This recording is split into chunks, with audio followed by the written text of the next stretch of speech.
right, here we go. The first episode of Phone Schooled. Very excited to get this thing going, to have everybody on here. Would like to just go ahead and address the elephant in the room. These are from Walmart, so now you know my secrets. I would like to go ahead and just jump right into it. The way this works is I'm going to have a guest on every Sunday, so thank you for being the first audience for Phone Schooled. That's going to be available as a podcast. That's going to be up later on Monday, so stay tuned for that. And I'd like to go ahead and get our first guest on, if I can do this. Nick Anderson. See if he can jump on with us. We're just waiting for Nick. I can wave at you guys while this happens. Hello, hello, hello. There he is. All right. Nick Anderson, ladies and gentlemen. Difficulties. Tech, can you hear? Yes, I can hear you. Can you hear me okay? I can hear you. Welcome to the show, Nick. Perfect. Thank you, man. It's good to be here. You bleached your hair, man. Yesterday. Oh, you're having what kind of beer are you having? I am drinking an Oktoberfest right now. I think it's the last one in my fridge, so I'm savoring. It's November, dude. How about you? Classic with the Heineken. Ooh, also a good beer. So, let's jump right into it. Nick is a professional food photographer at Fork in Pancakes. So how does somebody get into food photography? What's your story on how you got into that? Oh man. So I've always been a bit of a camera nerd. I would always take my camera everywhere, but it just got exhausting chasing sunsets and sunrises living in Colorado. But honestly, I needed something that I could shoot every single day, and what better to shoot than food? And I knew there was an industry and a market for it. And I just started making stuff and started shooting and experimenting and always asking questions. And I just got into it that way, and I love it. So you just got in for fun? Totally. It was just a hobby. I never wanted to make any money on it. I just wanted to shoot and get better at one single thing. How long have you been doing it now? Just 2 years. I started in the summer of 2016. But now that's your literal job is taking photos of food, right? Yeah, that's my full-time job now. That's amazing. So, okay, I want to ask, do you think that Instagram helps or hurts you as a food photographer? I 100% think it helps. I mean, that's how I got to be where I'm at right now. I just started posting one thing every single day, as much as I could, and then kind of growing an audience, and then people eventually find you, and that's how you get discovered, and that's how you get jobs and clients, and that's kind of pretty much how I got started. Do you think it's weird that kind of everybody wants to be a food photographer? That you go to a restaurant and there's somebody standing on a chair trying to get the shot down. Does that intimidate you all or bother you at all? Because you're a professional and everybody's in portrait mode now trying to do the same stuff. No, I mean, that doesn't bother me at all. I know they're just doing it for recreational purposes, and they just enjoy showcasing their food in that matter, and I totally don't mind that at all.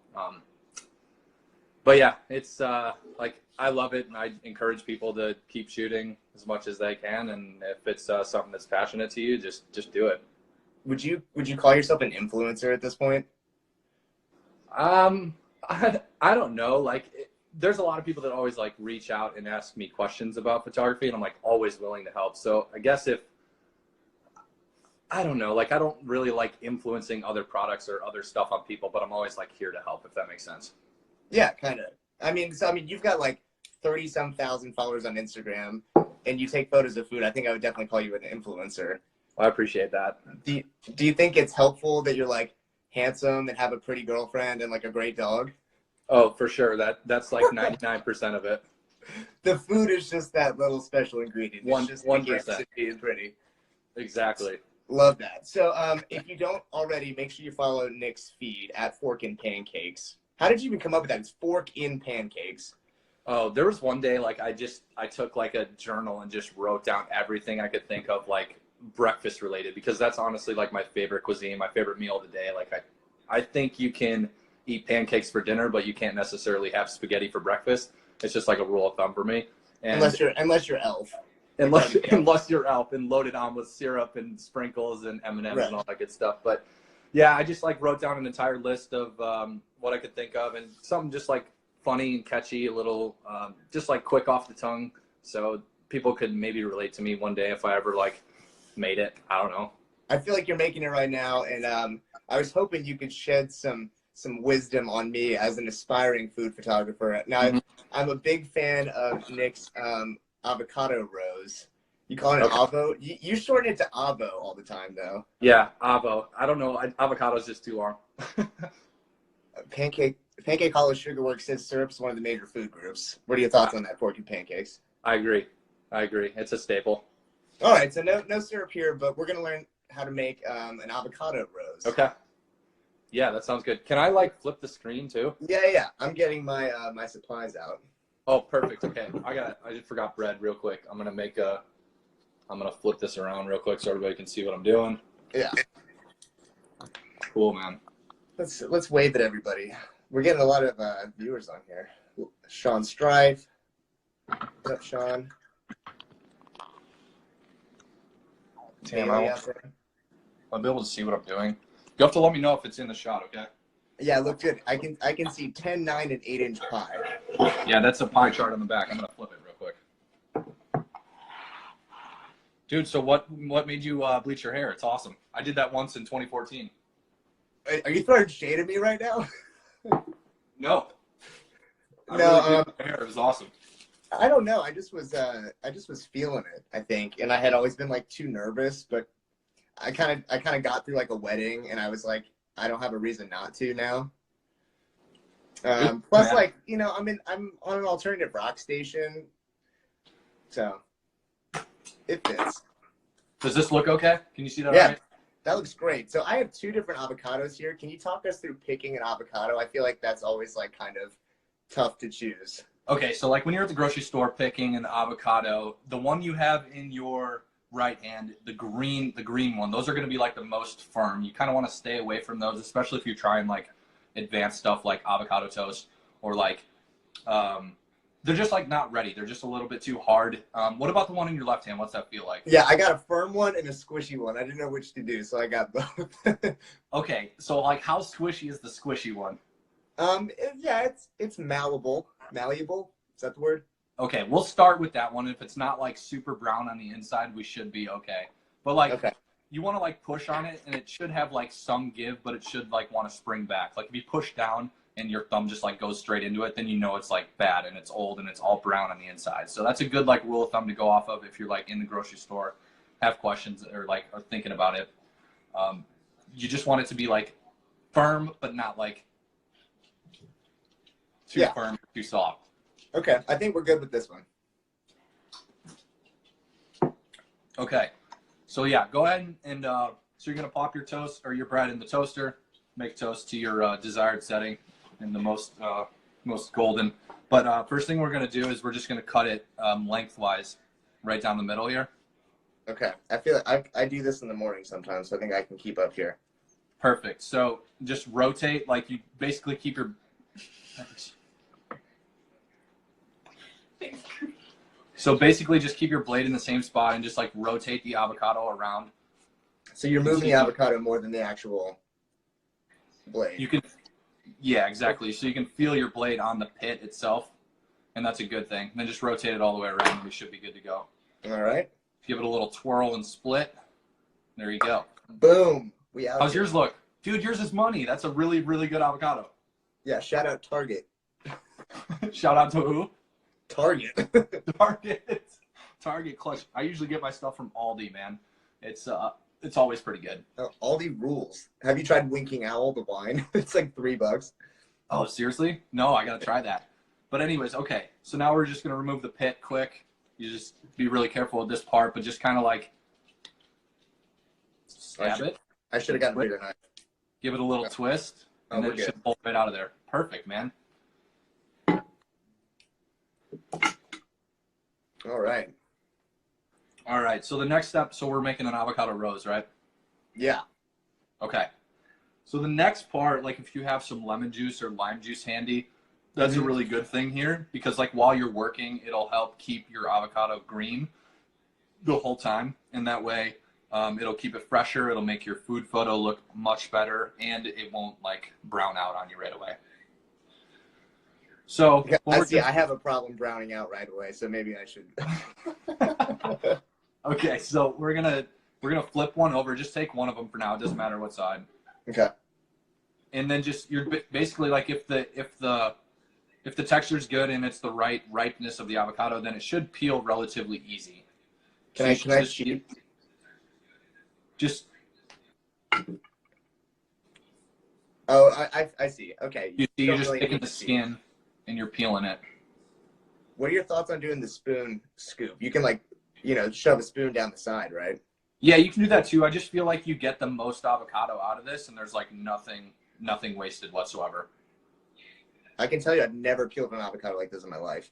Cool, man. First time for everything, and this is a really easy way to do it. All right. Okay, so then just like go ahead and like sprinkle some lemon juice or lime juice onto your avocado on the back, and just like make sure you coat it all the way around. I just have mine in a spray bottle, so I'm gonna spray it on there. Do you have lime juice in a spray bottle? Heck yeah, dude. It makes like all fresh food look good for long periods of time. That's some definite like food photography pro tips. I have avocado all over my hands. Okay. Can I just like drizzle mine? Yeah. Just drizzle it. Yep. And just make sure it's like coated all the way around. All right. We're drizzled. Cool, man. Okay. All right. So the next part is like the most tedious and definitely the most important in making a good avocado roast. So what you're going to do is you're going to turn it just to its side, like horizontal 90 degrees, like that. Okay. And then what we're going to do is we're just going to like make really, really small incisions. Not incisions. We're going to make small cuts all the way across. Do you go all the way through? Yeah, go all the way through. Okay. And like really, really close together. The closer you can get, the better. Oh, shit. Okay. I'm like nervous. Why are you nervous? I don't know. This is my first avo rose. I'm putting a lot of pressure on myself. The first one I ever did was actually my best, and I think I got super lucky. Like, okay, when you say cut it close together, like, okay, I see you. I should be watching you. Do you see that? I think I'm trying to go too close together.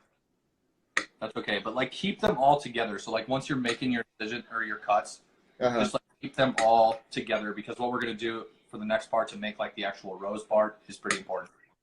Okay. All right. I'm getting the hang of it. Okay. This is like the most tedious part though.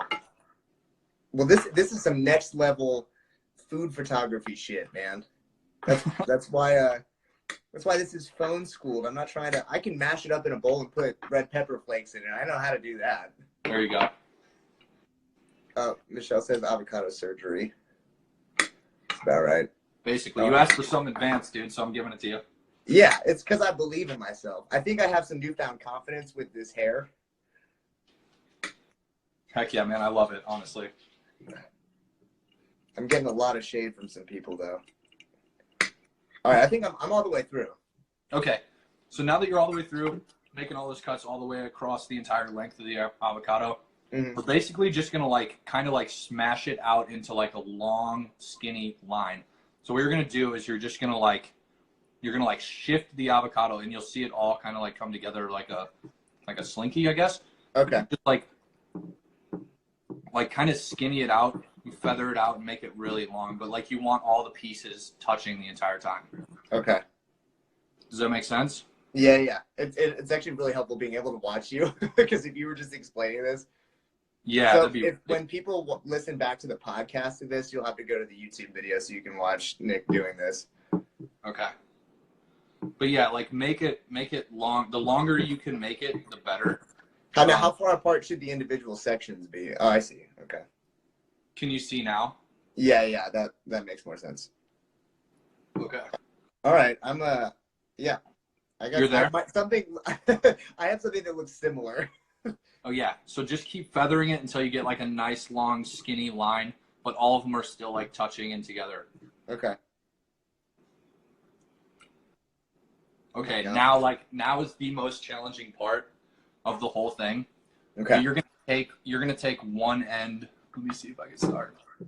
There. So you're gonna take one end of the avocado and then just like wrap it, and you continually like wrap it up like a sleeping bag. Now, do you go the direction that the slices are going, or does it matter? I don't think it matters. You know, I always do it like. No, I don't think it matters, honestly. Okay, I'm gonna talk less and watch you more. How about that? Okay. So like getting it started is the hardest part, but like once you get it started, it usually goes together pretty easy. It's just I like start with the smallest piece because I've got like kind of a flat end on one and then like a small little. Okay, I see what you're doing. Oh shit! Can you hear me like cursing under my breath over here? So you like bring it together, like so. And that's pretty disastrous. But what are you talking about? You just whipped that together. What the hell? I have faith in you, man. I want to see yours. Gosh, good thing I'm in radio. Shit. Dude, I'm like sweating. Okay. You're doing great, man. It's not easy, but you're gonna know how to make avocado toast for the rest of your life. Avo Rose, I mean. And yeah, mine's like an Avo Carnation, I think, like the cheap knockoff one. Mine will be the filler rose around your real ones. Okay. I tried. Let's see. I'm also doing this on a plate. I should have been doing this on like a more flat surface. Yeah, highly recommend a cutting board or a TV dinner tray. Okay, I try. Okay, I tried. If I keep, it's getting worse the more I touch it. Let's see what you got. Should I put it? Should I try to move it onto the toast? Yeah. So like, if you take your knife that you cut with and kind of just like slide it under the rose really quick, and then lift it up, you should be good to transport it to wherever you want to. Mine is like an Avo Celtic knot. Hey, let's see it, man.